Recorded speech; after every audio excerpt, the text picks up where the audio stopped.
ఆదికాండము 7వ అధ్యాయము.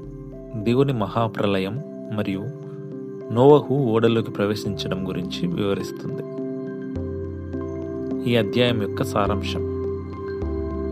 దేవుడు నోవహుతో, ఈ తరంలో నా దృష్టిలో నువ్వే నీతిమంతుడుగా ఉండటం చూశాను కాబట్టి నువ్వు నీ కుటుంబం ఓడలో ప్రవేశించండి అని చెప్పాడు. భూమి అంతటి మీద జీవరాశిని భద్రపరచడానికి శుద్ధమైన జంతువుల్లో ప్రతి జాతిలో 7 జతలు, శుద్ధం కాని వాటిలో 2 జతలు, ఆకాశ పక్షుల్లో 7 జతలను ఓడలోనికి తీసుకురావాలని దేవుడు నోవహును ఆదేశించాడు. దేవుడు చెప్పినట్లుగా నోవహు అంతా సిద్ధం చేసిన తర్వాత సరిగ్గా 7 రోజులకు ప్రళయం మొదలైంది. ఆ సమయానికి నోవహుకు 600 సంవత్సరాలు.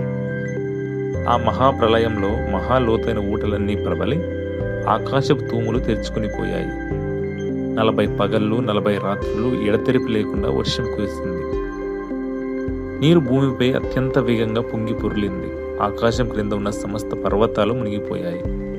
భూమిపై ఉన్న ప్రతి జీవి, మనుషులు, పశువులు, పక్షులు, నేల మీద ప్రాకే జీవులు అన్నీ నాశనమయ్యాయి.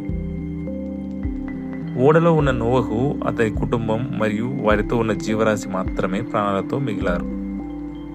నీళ్లు భూమి మీద 150 రోజులు ప్రబలంగా ఉన్నాయి. ఈ అధ్యాయం దేవుని తీర్పు యొక్క తీవ్రతను, పాపం పట్ల ఆయనకున్న అసహ్యాన్ని మరియు నోవహు విధేయత ద్వారా చూపబడిన ఆయన విమోచన ప్రణాళికను స్పష్టంగా తెలియజేస్తుంది.